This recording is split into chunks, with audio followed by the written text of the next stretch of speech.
Hi, everyone. I'm Lela Meadow-Conner. Thank you for joining Mama Film's Community Cinema Convo series, a video podcast where film fans can join the conversation and support the work of stories and storytellers we love.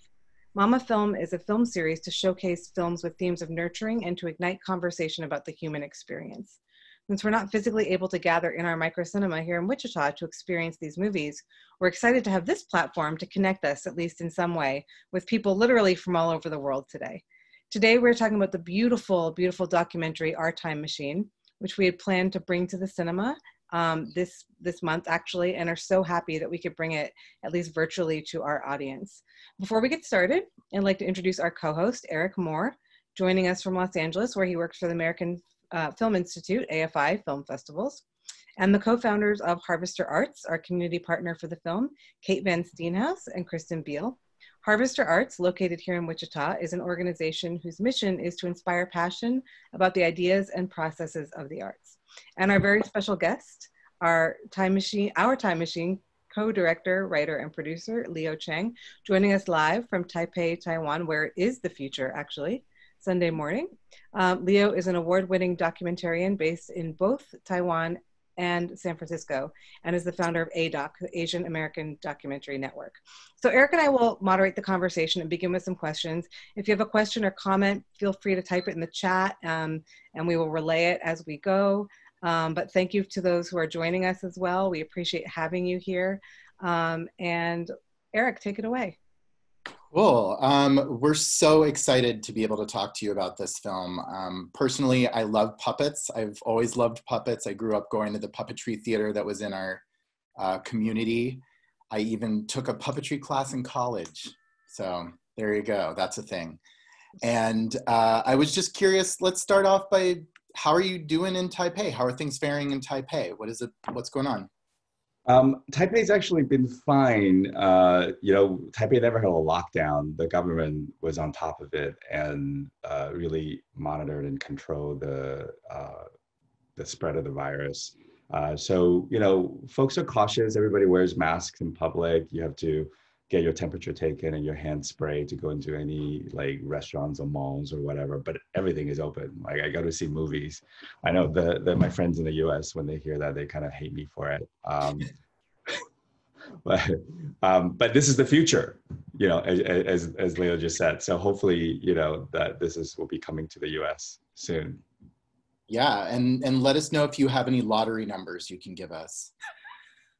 I don't know if you guys probably don't know this, but in Taipei, you get a receipt for every purchase, and you can actually win prizes from the government by, it's like a lottery. Every retail receives a lottery ticket. So. Oh, wow. We just have a president that tells us to inject Clorox into our system. So anyway, so about the film, we, like I said, we all loved it.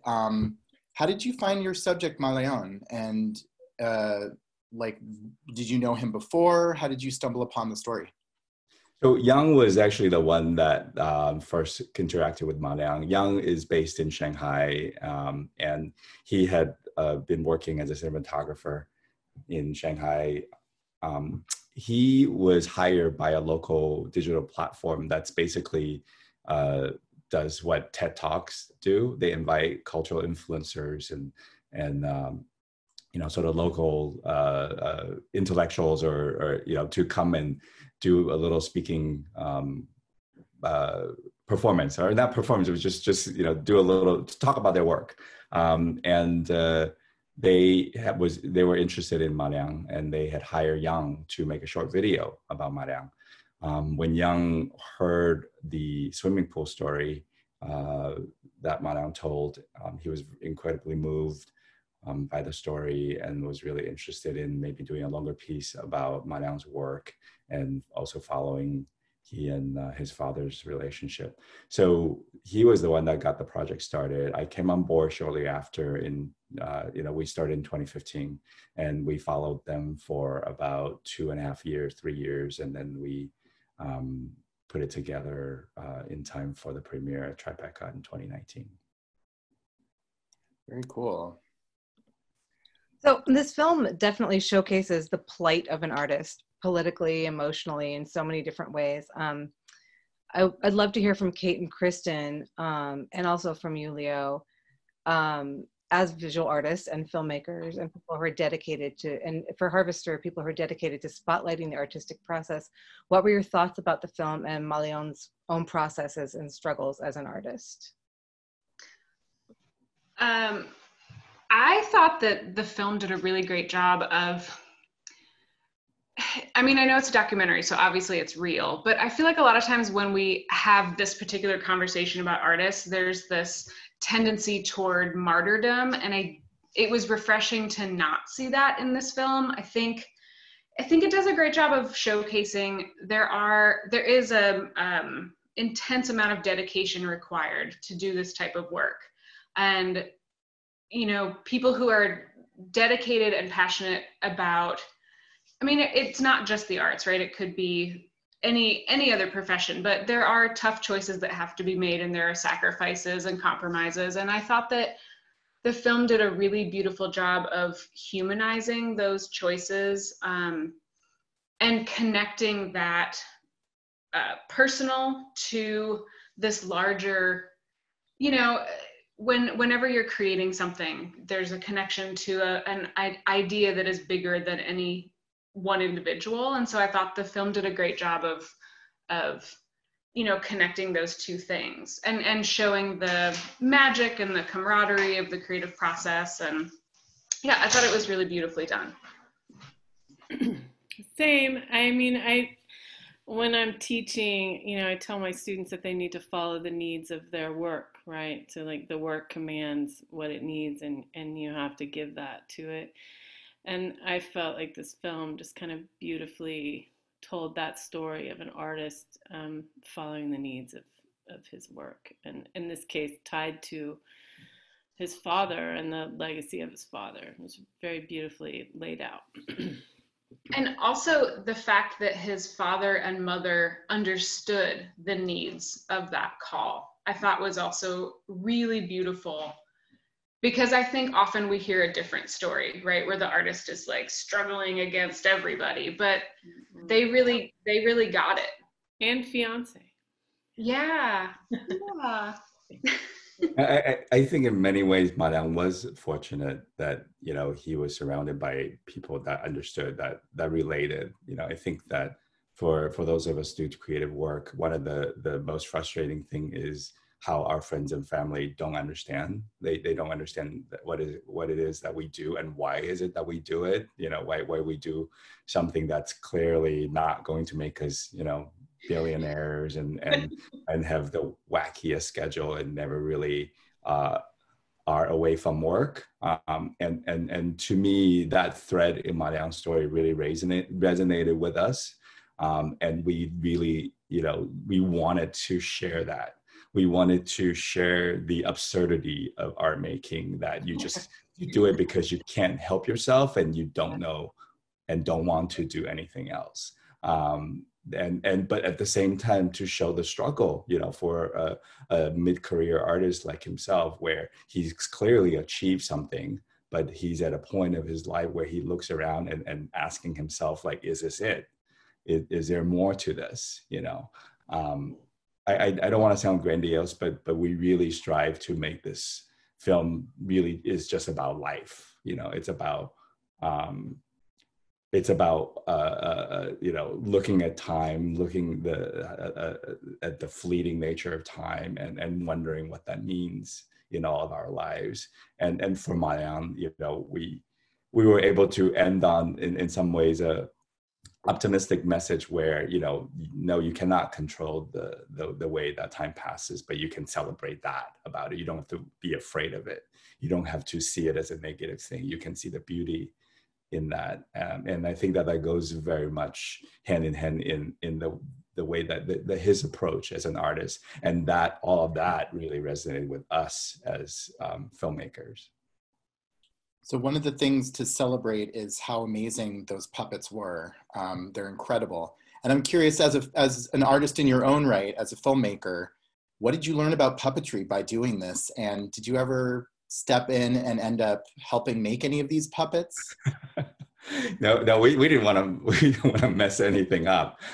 Those puppets are very high maintenance. Like literally, there's a whole tune-up that needs to happen before every performance. You know, the puppeteers themselves also really learn how to maintain the puppets. They know which screws to tighten. They have to swap out parts often, you know, because everything is really made by leather and springs and wood and super organic material. So, but they're just intricate, they're beautiful, and they're mesmerizing. And that's, to me, is the best word. We actually did a lot of interviews and shot with the puppeteers. We didn't use, well, we used one. We used Michael, the one puppeteer who was also one of the designers, but we didn't use the puppeteers for the little puppet, Makuji, for instance, because we really want to preserve the magical realism of the puppets. Because if you're there, I mean, if you actually interact with that puppet, you will find yourself doing exactly the same thing that I did, which is that your eyes are fixed on the puppet. You hear this young woman voicing the puppet, but you just totally tune it out. You don't connect that voice is coming from a human being. You think it's coming from that puppet. And that's been the case over and over again with every single interaction that we observe. So yeah, I don't know. I think Maleonn is just obsessed with puppets. I think like any artist, he has a few themes that he is just really, compelled by, and puppetry happens to be one of them. So he's written about it. He's made other puppets and dolls and whatnot in his work. And this, in some ways, is almost like a culmination of everything that he's interested in, which includes time and memory and family relationships. Well, and a lot of mixed media went into those puppets. It's not just like fabric, the way that you see kind of a standard puppet. I thought it was cool, even when they were making the sets and some of the puppets, you see different technologies being used. So like, I think there were laser cutters used for some of the gears and those sorts of little pieces. How have the new technologies kind of, and this is for also Kate and Kristin, how have you noticed kind of new technologies allowing for, growth in the arts? Yeah, there's so much precision that goes into it. Well, for Meadow, he also does he did a lot of work. He did a lot of commercial work as an art director. That's actually his background, or that's his day job, if you will, as most artists have day jobs. So he has all those tools. He understands all those tools. One of the things that he did when we were with him, he actually made a metal sculpture for Ford in China that looked like this crazy sort of stainless steel flame thing. So he does embrace that. The other thing with the intricacy and sort of the production of those puppets is that he really didn't need to do that for a theater performance. As a piece of prop, it's not necessary to have that much detail. You won't see that in a traditional theater environment, but it's probably because he's not a theatrical artist. He's kind of an amateur theater director, right? And for him, these are sculptures. These were not props. And lucky us, because if he would have been sloppy with his details, we wouldn't be able to capture these incredible details and these, sort of the way that the leather pieces are just perfectly aged. And I mean, he is meticulous, again, like many, great artists are. So I don't know, maybe Kate and Kristin have some more to add about the technology pieces. No, I mean, I think artists always, if a new piece of technology enters the lab or studio, they're going to experiment through that, and you get the best results through that sort of experimentation, which I think there was a scene about the hand with the puppets where they were experimenting through how to make the hand work. And I don't remember exactly what they said, but basically like we have the best hand now. Like there's no better hand in puppetry than this hand, which I mean, that's kind of the goals that you put for yourself when you're in the process, right? You're trying to make the best thing that you can make with the tools you have before you. So yeah, and I think artists today too, I mean, we know there are a multitude of tools out there, and so you can tell the level of dedication that that whole team had for these objects and for the whole vision of the project. And so yeah, it doesn't, that's so interesting because Leo, I was thinking about that as I was watching it, like these are not meant for theater. Like yeah, you don't need that level of detail, but it makes total sense because if this is your whole creation, yeah, they're not going to cut corners, and they're going to find a way to make it exactly how it seems like it needs to be true to the story. So that makes perfect sense to me. I mean, in some ways, you know, the reason why they ran out of money was because maleonn was so meticulous that maybe they needed a producer who really understood theater production. So they would know to not spend so much time on things like that. But that, you know, for him, that was not what this piece was about. So there's this, you know, contradiction of wanting to make something that is commercially accessible and successful, but at the same time having this piece being so much about his very being as a son and as an artist, and you know, the fascinating interplay between those two needs, you know, which we hopefully capture that and express that to the audience. So you kind of led us right into our next question or point. You know, speaking to your art as a filmmaker, the cinematography is so stunningly beautiful, and I know you've won some festival awards for the cinematography, but it's mesmerizing, and those puppet eyes, like you can't help but look into them. But in particular, what went into shooting the play itself, and was it hard to do that without disturbing the live theatrical experience for the audience and for the puppeteers themselves? What was that like for you as a filmmaker? Well, the truth is we shot the play, I don't know, like a good dozen times, right? And some of the shooting that we did were in rehearsals. And that's why we were able to stick a crane on a stage and get those close shots of, you know, the moving shots right in front of the performers. And oftentimes we would have 3 or 4 camera shoots where there would be, you know, that sort of conventional coverage in the theater itself, and then there will be a roaming camera in the back spending time with maleonn and Tianyi and the puppeteers. You know, so we had a lot of coverage. We knew we needed that because we had no idea how much of the play that we were actually going to use. So we have hours and hours and hours of footage from the performance. You know, it was interesting to shoot. It was very interesting to shoot. You know, we kind of learned from the mistakes that we made in the previous performance, and then try to make adjustments and try to do pickups. How long was the performance itself?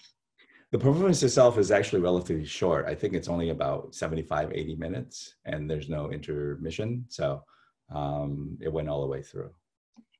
Bill was wondering, is there an actual film of the play itself, just the play in its entirety?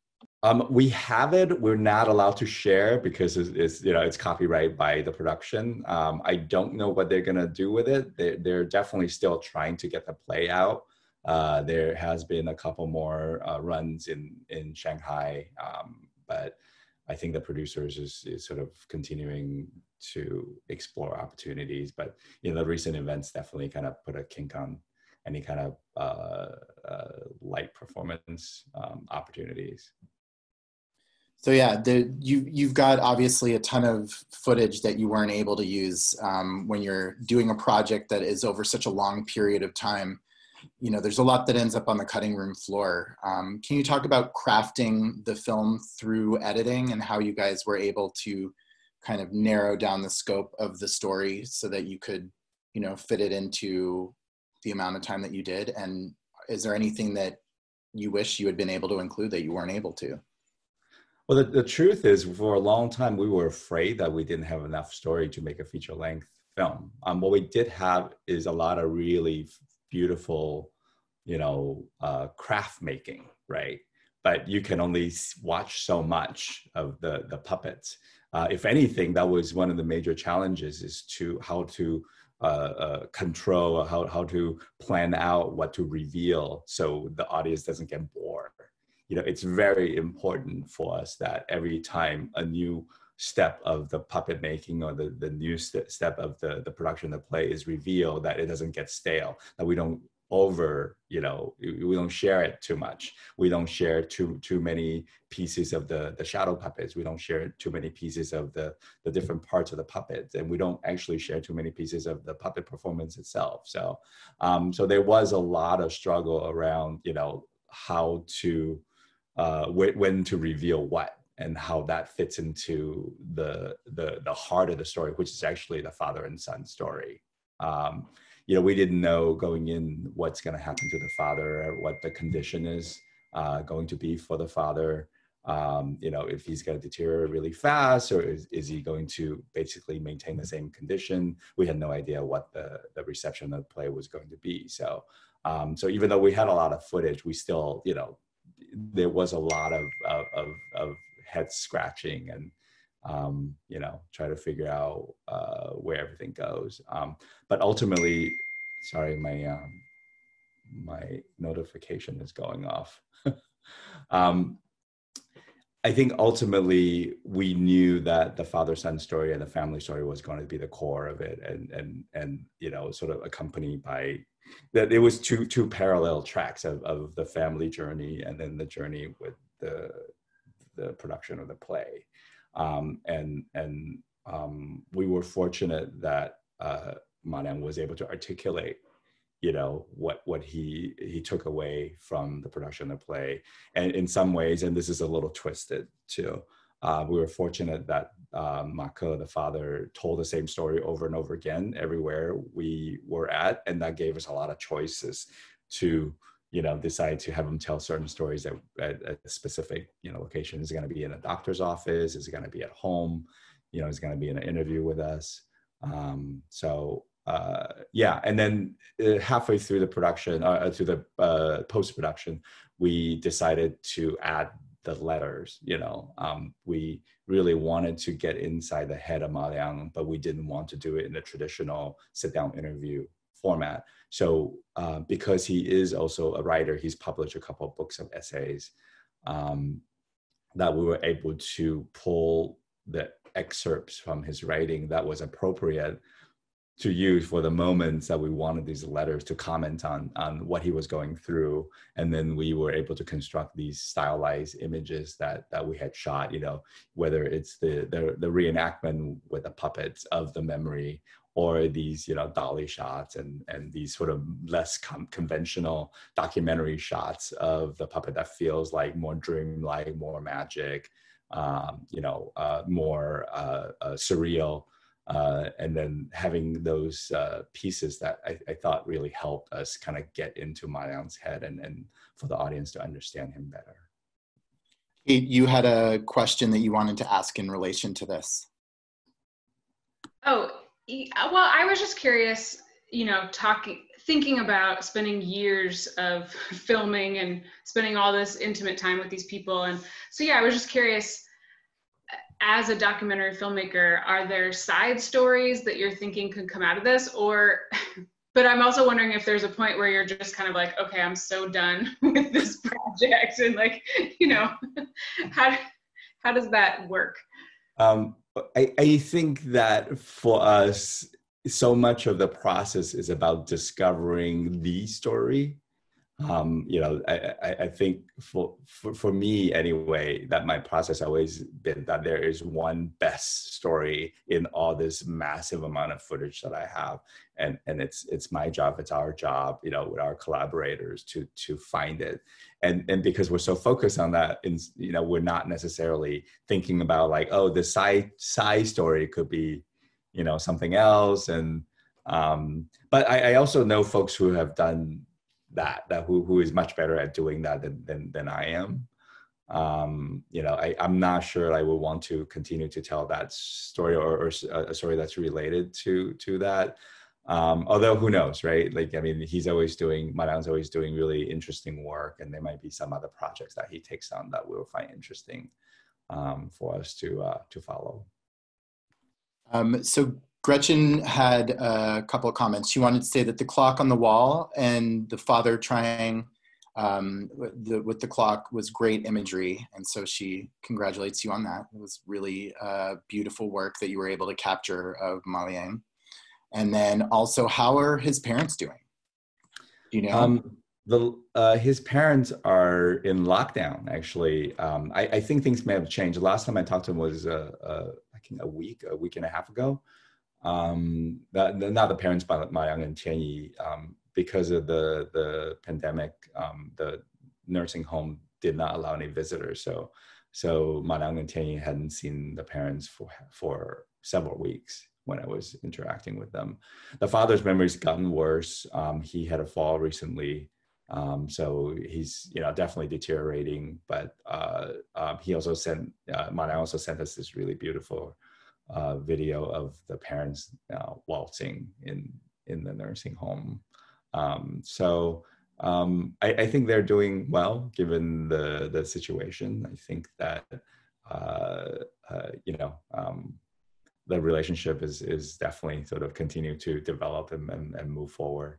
So we do check in with them often, and actually, we kind of in some ways convinced Maleonn to get back onto Facebook. If you know China, you know that it's really hard to access some of the social media platforms from the West. So Maleonn had a Facebook page that he had started years ago, then sort of he abandoned because it was just too much trouble. But because the reaction of the film, people have been reaching out to him through other means. So he started to update his Facebook pages more. So there's all this really great photos of his new work and his old work. So you should all find him on Facebook, and he's very chatty. So you can friend him and he'll just talk to you. Great. We will follow him. But I love the idea. I love the video that you talked about with his parents waltzing, and I just want to give a shout out to Maleonn's mother. I mean, there are so many intimate moments in the film and so many from her that show her strength and her humor, but then also this vulnerability. There's the scene where she's crying, and it's just, she seems like such an amazing woman. So how, as a filmmaker, do you capture moments like that so authentically? Subjects must really have a trust with you. With Mom, we always regret that we couldn't have more Mom, because we love Mom. I mean, Mom is like the one that knows what's going on. Like she is the one that tells it like it is. For us, it's unfortunate because with documentaries and I think with any kinds of long form narrative storytelling, you're looking for characters that transform, right? That their approach, their view of the world, their approach to certain things changes throughout the process of the storytelling. I think that happened with the father. I think that happens with Maleonn, but Mom just knew from the beginning. So there was really not a clear transformation in the way that how she understood the family, how she understood the situation. So, but she does come in always at the most opportune time and said the wisest things. So we love Mom, and we wish we could have more Mom. In terms of the intimacy, I think that in some ways we're lucky. This is a family of performers. Mom was actually a really well-known TV actress. She still gets recognized for her work from 20, 30 years ago. And Dad, even though he's a director, he grew up in the Peking Opera troupe, so he performed as well. And he's definitely appreciative of what he perceived as a younger generation of artists coming to hear about his story, when one of his big concerns is that nobody really cares about the art form anymore. So they have been very generous in terms of kind of opening themselves up to us and allowing us to be in these private spaces with them. Young shot a lot of the material, and I think that they kind of see him as a grandchild. This was his first feature-length documentary. He was 25 years old when he started. So he would sometimes sleep on the couch in the parents' house, and You know, I really do believe, at least for the kind of the work that I do, that this relationship with subjects is the most precious and important and trickiest, because it is a kind of a interesting dynamic where you know, in many ways we are totally in love with them. You know, we're in love with that story. We're in love with the family. We appreciate them so much. We just wanted to be able to tell that story and share it with everybody else. But when you're doing that in year 2, in year 3, sometimes they're like, why are you guys still here? You get the heck out of here. So that is the part of the dynamic, you know, you know, I think that at some point it becomes sort of, it becomes like a marriage, you know, it's a family relationship where there is, you know, there are these conflicts where you should manage, but if you build the relationship right, that whatever little, you know, moments of conflict or the moments of discomfort they're temporary, that you understand that each other have the best of intentions, and that there's a trust that, you know, that we as filmmakers will honor their story, and there's a trust from us that they will continue to support the work and be able to give us access to move forward. And you can see that in that scene, one of those final scenes where the mother is saying, like, if they should go and take this around the world, and how supportive she is of that. And then I think it must have been Young talking to the father and telling him that he'd seen this story again, and you could see that he must have had a very trusting relationship with them. And you can see now that you're mentioning it, that they could see him as a son, to be able to be so, you know, intimate with him. So that was really beautiful. Yeah, that scene with the father was very tricky for us. We really, I think when we first saw that interaction, we were really uncomfortable. We felt like you know, I mean, we have a lot of fairly intimate footage with them, but that moment felt like we intruded, that it felt like we got something that we probably shouldn't have, and we struggle with it.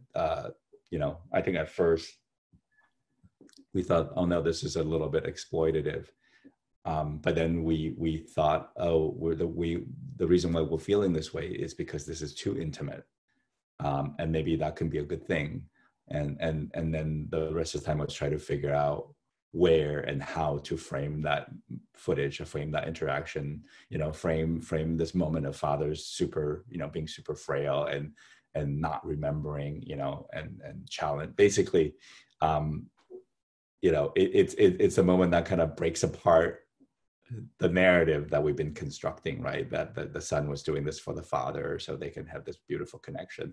But what's happened is that the father doesn't even remember that has already happened. So we knew that was going to be very powerful, and we just wanted to find a way to include that scene without have it being, you know, denigrating to the father, you know, to show him in a moment where maybe some people will see, oh, that his condition is really worsened, that he's really no longer the full person that he is. But I'm actually quite happy and proud of how we constructed those last moments. You know, it's kind of a wild emotional swing with the I'm giving away all the ending of the film. I don't know if folks have seen the film. We've all seen it, and some multiple times. So you know, I think that this is a really weird experience for myself too. I've never been in the position where I made a film and I watched certain section of it and I would just get really emotional, even, you know, after I've seen it for the 100th time. But the last 10 minutes of the film was definitely kind of a roller coaster emotional journey that we think ended really beautifully, you know, with the interview with a clock in the background, which when we first saw it, you know, we're like, this might be a little too much, but it worked. It worked. You know, that all those clock faces, you know, that we have throughout. Who knew that that's how they test Alzheimer patients? I didn't know, you know, that they make folks draw time on a clock face, and everything just kind of connected, and it had this visual thread through it that we were able to, you know, identify and you know, present. And I think that really add to the thread of the father-son story. Yeah, the film is so raw and honest, and you know, fundamentally about relationships and human connection, right? Relationships between artists and collaborators, relationships between, you know, son and parents. I'm curious, did this film impact you and your relationships with your family at all, or any other people that you're close with in your life? I am about to make a personal film about my family. I'm really reluctant to even talk about it because it kind of freaks me out a little bit. I think that in the reason why I responded so much, to this story was that I really did feel like it's a version of what I am going through, or what I experienced personally. I feel like I am also obsessed with the sort of, father-son story. I left my parents as a teenager to move to the US at age 15, and I actually have spent very little time with my parents, and my mother actually passed away in my late teens. So this connection with my father has been something that I, whether I knew it or not, I have been obsessed with. So I think in making of this film, it's kind of given me the permission to really explore more what that relationship is like. My father is now, he just turned 80. We actually have a very good relationship, but there are a lot of questions and, a lot of discussions that I want to have with him. And so I don't know, maybe making this film is giving me the courage to make my own film that I have been bouncing around in my head for a better part of the last 10 years. We'll see. Yeah, I shouldn't even talk about it because now people are going to be like, well, when's that film going to be finished? So. Well, but it's art therapy too. So regardless, it's something that's good for you. And so it'll be good for the world. I hope so. I hope that, yeah, there's plenty of those therapy films that really should just be therapy and not film. So let's face it. So hopefully it will be a good therapy and a good film. We'll see. Okay. A question that is a little bit tangential, but something I'm curious about. There's that montage where maleonn is struggling with his thoughts, and there's kind of like the puppets swarming him. I love that scene.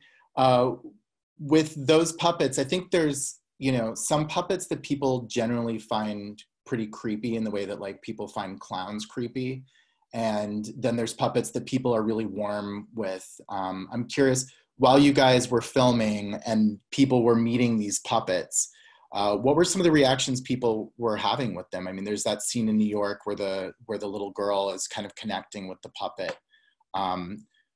Do people usually just kind of like throw all inhibition to the wind when they're around puppets? Like, what is it like? I think for the boy puppet, yes. The adult puppets, they were a little bit more mixed. They were people who were uncomfortable around the full-size grown adult puppet. But the child puppet was just a hit across the board.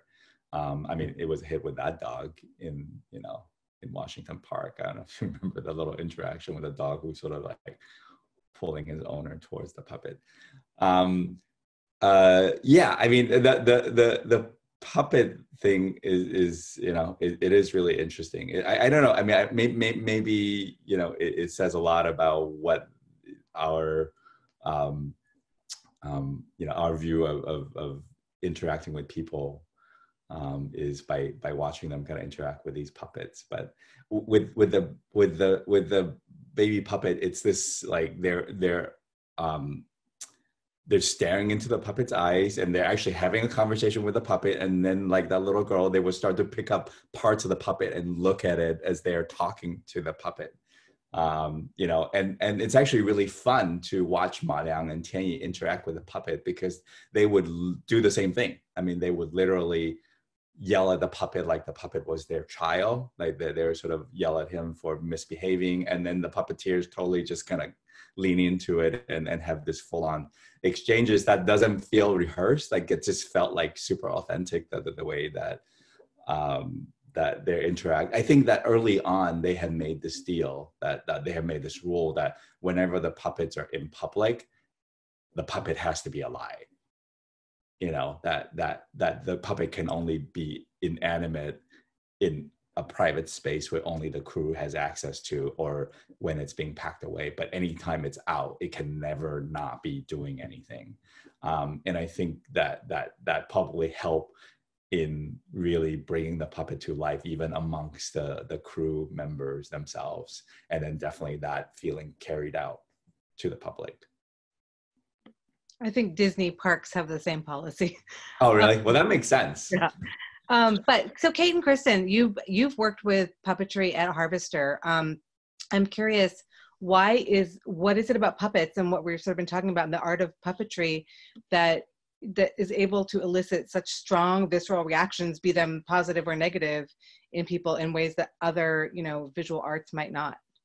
I mean, I think it's part magic, right? Like there's just this magical part of it. And when we had Wayne Wire and made all the puppets for the parade, I noticed too that it brought people from the community in to participate. There's something about that, like almost being able to become this other character or hide in this character that brings people out of their shell in ways that you wouldn't see them performing without that.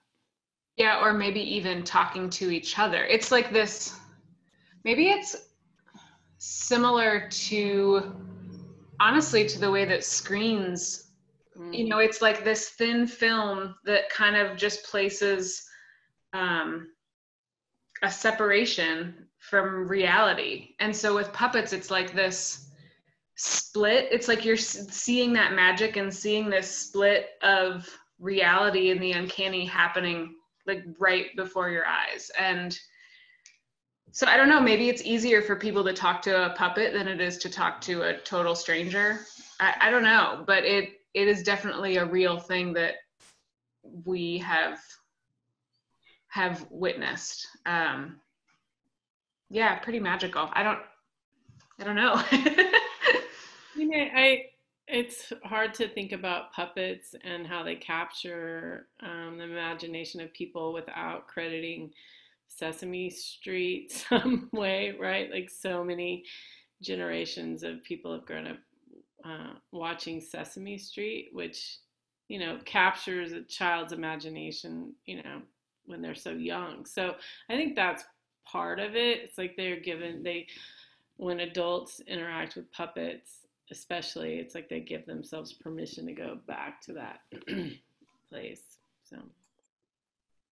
Yeah, and I think like one thing I've always noticed about puppets, whether it's, I did that children's television show and we were able to utilize puppets as kind of the vehicle to talk about really heavy issues. And that's something that if an adult is saying that, it's harder, it's harsher somehow. And that's something I think definitely Jim Henson knew when he was doing that. And so many cultures have puppets and use them for storytelling. So I think that that's something that's incredible. I think that's one of the reasons that this movie connects with so many of us in such a strong way. I guess this is a little off script, but Leo, can you talk a little bit about kind of why you think people are connecting so strongly with these puppets, and if the puppets were different, like if they were a different type of puppet, would they have worked as well for maleonn's story? I think that Maleonn spent a lot of the time towards, at least towards the end of the puppet making process, to make the puppets relatable. That was the goal. We've seen some of the older prototypes of the young puppet's face where I can't even tell you why it didn't work, but it didn't quite work, and it did look creepy. I think that there's this sort of fine adjustments, and I guess this has to do with cognitive science of human expressions, right? Like nobody teaches exactly which muscles in what shape somebody else's has to be perceived as friendly and innocent, and I think that they had to experiment a lot to kind of get the combination just right. So I think that the relatability was something that was very much intentional on their part, that they wanted the puppet to be received a certain way, and they really try it's very hard for that to happen. I had an interesting actually interaction with I think Cheryl Henson is Jim's daughter who runs the Henson Foundation. She came to see the film at Tribeca, and she had this question that I actually didn't really think about, and it was interesting. I kept thinking about it since. She mentioned that, well, you know, at the end, you know, why did you guys show the empty studio? You know, that there is this cliche of puppeteers sort of, you know, putting away the puppets so they can grow up. And I think she had read that somehow, you know, that the end of the production may have been you know, sort of saying that Maleonn somehow has kind of grew out of his innocence and put away the puppets and now is going to have a real child, you know. So that was kind of a interesting perception that she mentioned, but that was definitely not our intention. You know, we very much, and actually, if anything, Maleonn went on to build another puppet. I think one of the things that they took away from doing the piece, the Papa's Time Machine, was that what they were building were interactive puppets, that it was not necessarily great for stage performance. So he had built this really large, like, I don't know, 10 feet tall puppet where people were able to kind of come up to the puppet and interacted with the puppet directly as a part of the performance. So yeah, that's very much still something that he's interested in. So, okay, there we go. Just kind of talking about kind of directions that things could have gone. One of the sections of the film that really just could have changed the film completely is when you guys go to New York. And why, I'm just curious, why do you think that he wasn't more successful in that trip? And what do you think you had imagined was going to happen? Did you think that it was going to work out? And what kind of narrative did you kind of put together in your head? It was actually received very well, but I, you know, not really fully understand. And now I do, because there's actually the same type of forums in the documentary world where you go and pitch a piece of work in progress and you know, hoping for support, or hoping for somebody to kind of, you know, start a conversation with you that leads to some kind of collaboration. And they had those, but it's my understanding that a lot of the people that was at who were at that forum were exhibitors, you know, people who run art festivals and theaters who would have gladly booked the show when it's finished, but they didn't have any necessarily have any money to give them to help the production of the show. So I think for me, you know, what we had thought would happen was that they would go and there would be these, you know, international supporters who came on board and do a co-production with them. But for whatever reason, you know, didn't happen. I do think that, you know, because Maleonn is not an experienced theater artist, that they probably could have benefited. I mean, they had that little discussion in the middle of the film about consultants, right? I think that there were efforts made to try and bring in, you know, outside collaborators that might have made adjustments to the show, sort of dramaturgically, or maybe some kind of, you know, suggestions, adjustments in the way that puppetry is done that may have made it more accessible or more palatable to the international audience.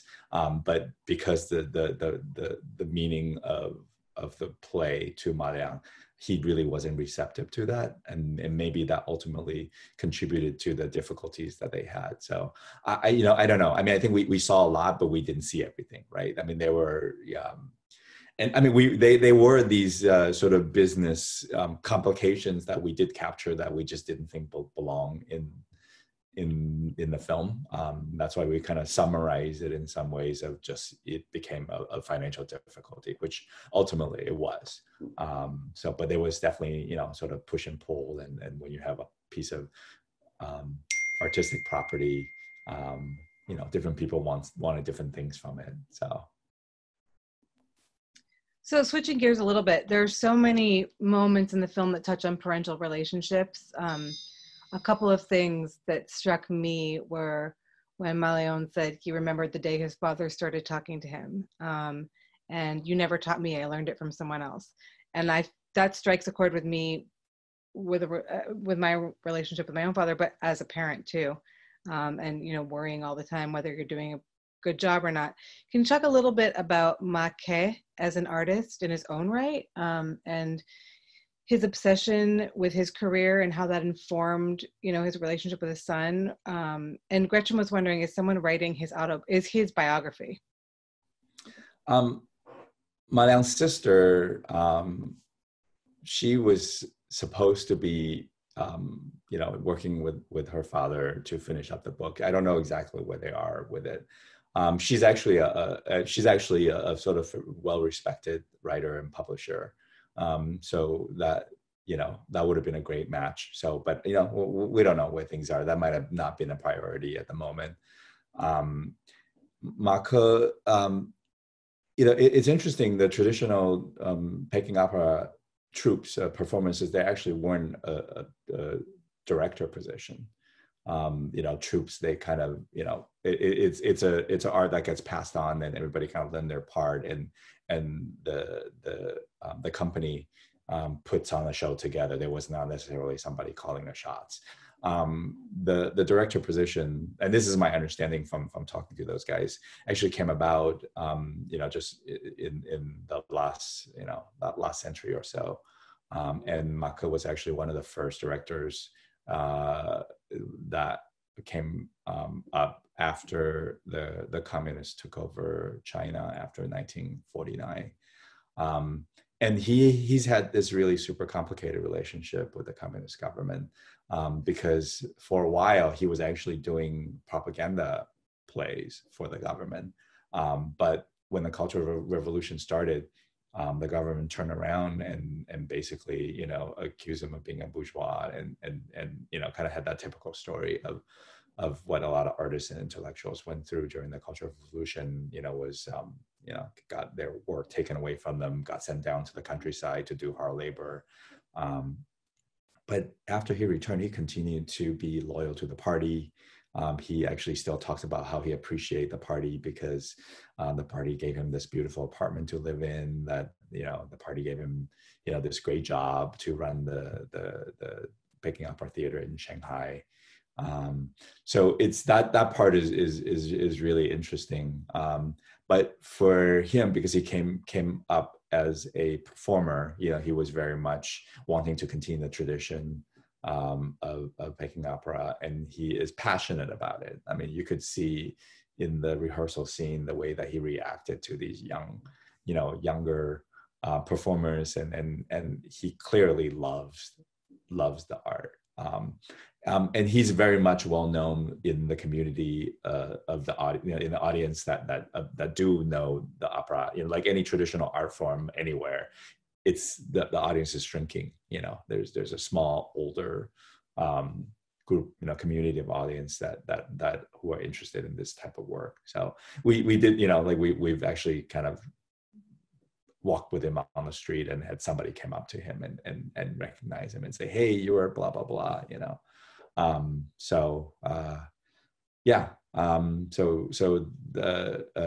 his work consists of both traditional operas, which we caught him singing a couple of them, and then also some of the new operas that was commissioned by the government that was very much more propaganda-esque, that celebrates the revolution, that celebrates the Red Army and all of that. We actually have some archival footage of that as well, and at one point it was in the film, but we took it out. Didn't feel like it belonged. Yeah, and kind of going off of that, another concept that you guys explore a lot that we've touched upon is memory, memories of all kinds. What starts off as heartbreaking as we watch Ma Ke losing his and maleonn remembering these not so pleasant memories from his childhood turns into this really beautiful moment where Ma Ke can experience seeing his granddaughter over and over again for the first time. It's such an amazing way to end the story. And I'm curious, what were your initial expectations on how the film would end? Yeah. We wanted them to get married and have a kid. And we, it was very obvious, towards the end of the production, like that was going to be the ending that we wanted. And as most documentary filmmakers would tell you, we all want these sort of perfect endings, and they never happen. But in this case, like, they were in a hurry. They got married, and right away she was pregnant. And so as we were editing, we were waiting for the baby to be born. But the baby came early, and none of us were in China, so we were kicking ourselves. Like, we thought we had missed, the birth scene that was going to be the scene that closes the film. And and we were asking Maleonn to like, you have to shoot stuff for us. And he's like, my baby is born. I'm not gonna be carrying around a big camera and hiding behind the camera. But we were lucky that we had this, the 100th day celebration, and that it unfolded the way it did. And we were also really lucky to have the interview. The interview was an interesting moment.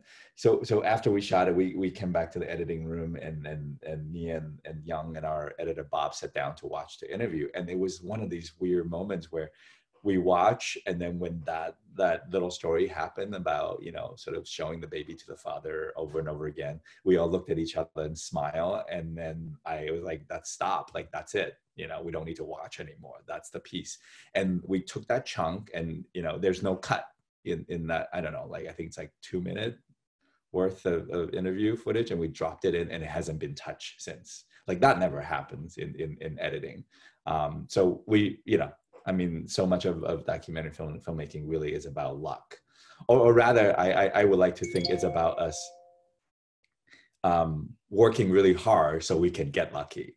And I think in this case, it paid off, that we set us up, asked the right questions, and set us up in the right environment to capture the material that we're able to kind of have this really poignant moment happen towards the end of the film. Yeah. And Bill, you shared a really lovely story about your mom. Do you want to quickly share that with us? Sure. My mom had Alzheimer's, and I took care of her for the last 5.5 years of her life. And so I could really identify when he talks about the moment he started to realize his father was losing grip on his short-term memory. And I love that he got to the point he saw the positive in presenting his granddaughter over and over to his dad. And, you got to see that initial joy over and over. And when you have a parent that has that, you look for those moments. And, somebody would ask me, well, what do you remember about your mom? And that's what I would say in a different way. I was always making jokes and trying to make it light for her and make her laugh. And I said, I could use the same material over and over again, because if I found something that made her laugh, I just put it in. I'd put it in the act, so to speak. So that really touched me to have him see that. And when you think about that, and you think about time and the movement of time, it's almost like going back. It's almost like having a time machine and being able to go back over and over again, because he's presenting his granddaughter. So I just thought that really tied into the rest of the whole documentary. That's beautiful, Bill. Thank you so much for sharing that. So we're going to wrap up a little bit, but I would love to just ask Leo. We're going to obviously follow Maleonn and see what he's up to, and obviously what you're going to be doing. You now have the expectation that we want to know your next film. So, but I guess my other question for you is, do you know what he's on, what Maleonn is up to now? And I'm also curious if the film, having screened all over the place, has opened up any opportunities for him. He actually had planned on doing a photography project in Japan this year. So that's been put on hold. You know, the latest thing that I saw him do, he had been photoshopping the baby Deng Deng's face into these like masterpiece paintings. So I think like the last one I saw was the Venus de Milo, but with the baby Deng Deng on the half shell. So he's kind of just at home like everybody else, you know, making cute little work. But yes, he has ideas planned. I think his next project is going to be going back to photography, which is kind of his bread and butter, and that's kind of where he came from. In terms of folks discovering his work, you know, I don't know. I should ask him. I mean, folks are reaching out to him. I don't know if any opportunities has come up. I mean, he has shown, you know, in shows in Europe and in North America before. So he has gallerists in both places that represent his work. So he is established to, you know, he's not somebody like an Ai Weiwei who is, you know, super well known, but there's also this expectation, to be frank, from the West to, you know, seek out political arts in China, and folks aren't necessarily interested in, you know, the kind of work that he does in the bigger scale, right? That, you know, because there is this narrative that we have about China, you know, and you see that in documentary films as well. So anyway, but you know, he can't help himself but making more work, and I'm looking forward to see the work that he has, and I think that, you know, I mean, we can't help ourselves from making more work. So I hope you guys look out for the work that I have. Actually, I am one of the three producers, actually. That's the position, because there were no directors on the series, for a PBS historical series that's going to be aired on May 11th and 12th. Asian Americans. It's a comprehensive histories of Asian in America, and it's coming to the PBS station near you. Yeah, May 11th and 12th at prime time at 8 p.m. So look for it. It's very different than Our Time Machine. And if you want to follow Our Time Machine, all of our social media handle is Time Machine Film. So on Instagram, Facebook, Twitter, Time Machine Film. If you want to find me on Twitter, on Instagram, my handle is S.Leo Chiang, Chiang. So consistency, that's the trick. Yes, excellent. And I think on your Time Machine Instagram are those photos that he's done with his baby, and they're really cute and funny. So everyone should look at those. Kristin, thanks for putting in that link to the PBS show. We will be sure to check that out. And thanks for sharing that, Leo, so that we all know about it and we can share. I want to thank you all for joining in this conversation. Thanks to everyone who watched the film. And if you enjoyed it, please share it and support the work of these amazing artists and filmmakers. Thank you to Kate and Kristin from Harvester and all the work that you do here locally within our community. And especially thank you to Leo for joining us on a Sunday morning so early to talk to us about the movie. No, thank you all. This has been so fun, and I appreciate you guys, you know, chatting with me about our film. Oh, it's such a great opportunity for us. And we're so lucky that we were still able to show it, even though not in the cinema together, which would have been preferable, of course, but this was wonderful. You can learn more about Mama Film by following us on Facebook and Instagram, and you can become a member of our village. If you enjoyed this film, please share it with your village. They can rent it through Mama Film through tomorrow evening, and then I'm sure it's going to be coming to some VOD platform at some point. Leo, yes? Yeah, it's going to be coming to VOD platform. It's also going to be shown on PBS POV series later this fall. If you follow us on social, we will continue to update you with new developments. That is great to hear. Thank you. We wish you all good health and have a wonderful rest of the weekend, and we'll see you next week. Thanks again so much, Leo. Thank you.